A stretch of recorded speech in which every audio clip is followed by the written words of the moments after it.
ನಮಸ್ಕಾರ ಸ್ನೇಹಿತರೆ, ಪುಣ್ಯಕೋಟಿ ಸುದ್ದಿವಾಹಿನಿಯ ವೀಕ್ಷಕರಿಗೆಲ್ಲ ಆತ್ಮೀಯ ಸ್ವಾಗತ. ನಾನು ನಿಮ್ಮ ಮಂಜುನಾಥ್. ಇವತ್ತಿನ ಪ್ರಮುಖ ಸುದ್ದಿ.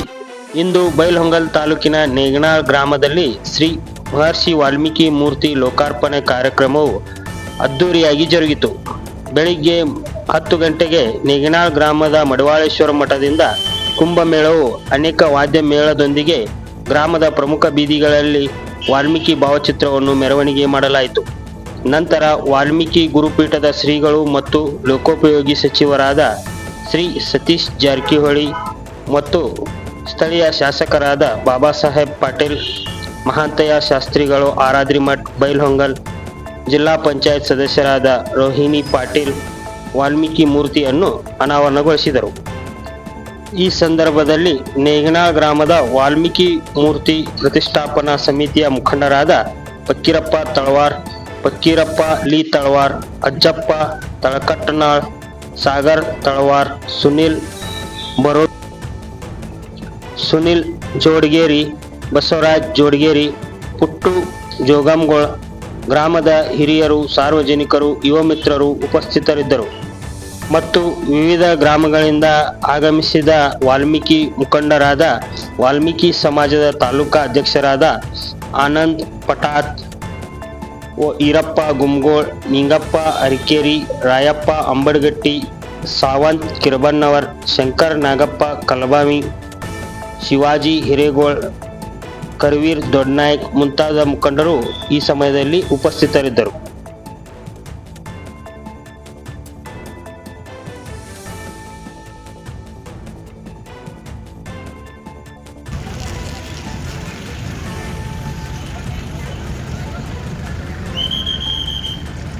ವಿಚಾರವಂತರು ಆಗಿರ್ತಕ್ಕಂತಹ ಮಹರ್ಷಿ ವಾಲ್ಮೀಕಿಯವರ ನೂತನವಾಗಿರ್ತಕ್ಕಂತಹ ಮೂರ್ತಿಯು ಇದೀಗ ತಾನೇ ಸನ್ಮಾನ್ಯ ಸಚಿವರು ಹಾಗೂ ಮಹರ್ಷಿ ವಾಲ್ಮೀಕಿಯವರಿಗೆ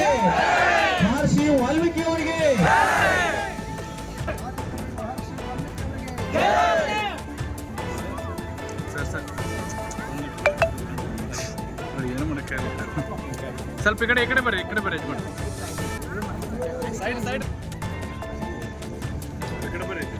ಕ್ರಾಂತಿವೀರ ಸಂಗೊಳ್ಳಿ ರಾಯಣ್ಣರಿಗೆ ಅಧ್ಯಕ್ಷತೆಯನ್ನು ವಹಿಸಿಕೊಂಡಿರ್ತಕ್ಕಂತಹ ಕಿತ್ತೂರು ವಿಧಾನಸಭಾ ಕ್ಷೇತ್ರದ ಜನಪ್ರಿಯ ಶಾಸಕರು.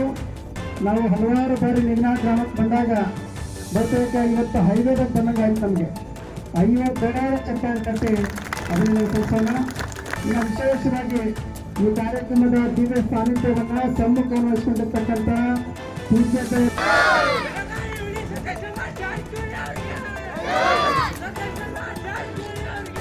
ವಾಲ್ಮೀಕಿಯವರ ಮೂರ್ತಿ ಇವಾಗ ಇದ್ದಂಥ ಒಂದು 8-10 ಮಂದಿ ಯುವಕರ ಗೈಟೆ ನಿಂತು ಅದಕ್ಕೊಂತ ಮೆಟ್ಟು ಸಿಕ್ತು. ಆ ನಿಟ್ಟಿನಲ್ಲಿ ಈಗ ಎಷ್ಟು ಸುಂದರವಾಗಿ ಬರ್ತದಂತ ಕಲ್ಪನೆನೂ ಕೂಡ ಇದೈತಿ. ನನಗೆ ಸುಮಾರು 1 ವಾರದಿಂದ ಮುಂಚಿಟ್ಟಿದ್ರು ಸ್ವಲ್ಪ ಇವತ್ತ ತಪ್ಪಿಸ್ಕೊಂತ ಇರೋದು. ಈ ಕಾರ್ಯಕ್ರಮದ ಅತಿಥಿ ಸಾನ್ನಿಧ್ಯವಂತ ಪರಮ ಪೂಜ್ಯ ಶ್ರೀ ಜಗದ್ಗುರು ವಾಲ್ಮೀಕಿ ಬಲರಾಮ ಸ್ವಾಮಿಗಳ ಪಾದಗಳಿಗೆ ನಮಸ್ಕರಿಸುತ್ತಾ, ಅದೇ ರೀತಿ ಪರಮ ಪೂಜ್ಯ ಆದಿತ್ಯನಾಥ ಭಾರತಿ ಮಹಾಸ್ವಾಮಿಗಳ ಪಾಟೀಲ್ ಅವರೇ, PKPS ಅಧ್ಯಕ್ಷರಾದ ದಾನಸಾಹೇಬ್ ಪಾಟೀಲ್ ಅವರೇ, ಇನ್ನುಳಿದ ಎಲ್ಲ ಬಹಳ ದಿನಗಳಿಂದ ಮಹರ್ಷಿ ವಾಲ್ಮೀಕಿ ಅವರ ಮೂರ್ತಿಯ ಪ್ರತಿಷ್ಠಾಪನೆ ಆಗಬೇಕು, ಅನಾವರಣ ಆಗಬೇಕಂತ ಈ ಭಾಗದ ಅವರ ಏನು ನಡೆಸಿತ್ತು ಕನಸಿತ್ತು ಅದು ನನಸಾಗಿದೆ. ಆ ಖುಷಿಯಲ್ಲಿ ಕೂಡ ನಾವು ಪಾಲ್ಗೊಳ್ಳಲಿಕ್ಕೆ ಪೂಜ್ಯ ಸ್ವಾಮೀಜಿ ಅವರು ಪ್ರತಿ ಅನಾವರಣ ಆಗಿ ತರುತ್ತಿದ್ದಾರೆ. ಯುವಕರೆಲ್ಲ ಬಹಳಷ್ಟು ಸಂಘರ್ಷ ಮಾಡಿ ಅದನ್ನೆಲ್ಲ ಮಾಡಲಿಕ್ಕೆ ಬಹಳಷ್ಟು ಸಲ ಏನು ಮುಕ್ತಿ ಆಗಲಿಕ್ಕೆ ಶ್ರಮ ಪಟ್ಟಿದ್ದಾರೆ. ಅವರಿಗೆಲ್ಲ ನಾವೆಲ್ಲ ಸ್ವಾಮೀಜಿ ಅವರು, ಶಾಸಕರು, ಮೊದಲನೇದಾಗಿ ಅವರಿಗೆಲ್ಲ ಅಭಿನಂದನೆ ಸಲ್ಲಿಸ್ತೇನೆ. ಮಹರ್ಷಿ ವಾಲ್ಮೀಕಿ ಅವರು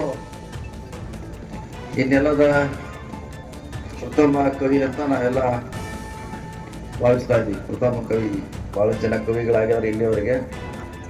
ಈ ಭೂಮಿ ಮೇಲೆ ಮೊದಲನೇದಾಗಿ ಗ್ರಂಥವನ್ನು ರಚನೆ ಮಾಡಿ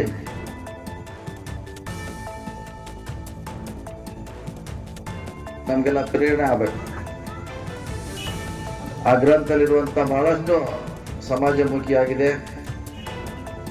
ನಮಗೆಲ್ಲ ಬದಲಾವಣೆ ಸುಧಾರಣೆ ಆಗುವಂಥ ಸಲಹೆಗಳಿದೆ. ಸಮಾಜ ಬಹಳಷ್ಟು ಬದಲಾವಣೆ ಆಗಬೇಕು, ಆ ದಿಕ್ಕಿನಲ್ಲಿ ಹೋಗ್ಬೇಕಂತ ಆ ಕಾಲದಲ್ಲೇ ಅವರು ನಮಗೆಲ್ಲ ಸಮಾಜಮುಖವಾಗಿ ನಾವು ಬರಲಿಕ್ಕೆ ಆ ಮೂರ್ತಿ ನಮಗೆಲ್ಲ ಪ್ರತಿ ದಿವಸ ಪ್ರೇರಣೆ ಆಗಬೇಕು. ಕೇವಲ ಮೂರ್ತಿ ಅಷ್ಟೇ ಆಗಬಾರ್ದು. ಅದು ಇವತ್ತು ಬಸವಣ್ಣವರ ಮೂರ್ತಿ ಇರ್ಬೋದು, ಅಂಬೇಡ್ಕರ್ ಅವರು ಇರ್ಬೋದು, ಅನೇಕ ನಾಯಕರ ಮೂರ್ತಿ ಕೂರಿಸುವ ಉದ್ದೇಶ ಅವ್ರ ವಿಚಾರಗಳು ಸದಾಕಾಲ ನಮ್ಮಲ್ಲಿ ಇರಬೇಕು ಅನ್ನೋ ಕಾರಣಕ್ಕಾಗಿ ನಾವು ಹಚ್ತೀವಿ. ಇಲ್ಲಿಗೆ ಇವತ್ತಿನ ಸುದ್ದಿ ಮುಕ್ತಾಯಗೊಳ್ಳುತ್ತಿದ್ದು, ನಿರಂತರ ಸುದ್ದಿಗಾಗಿ ಪುಣ್ಯಕೋಟಿ ನ್ಯೂಸ್ ಚಾನಲನ್ನು ಸಬ್ಸ್ಕ್ರೈಬ್ ಮಾಡಿ, ಬೆಲ್ ಐಕಾನ್ ಕ್ಲಿಕ್ ಮಾಡಿ. ಧನ್ಯವಾದಗಳು.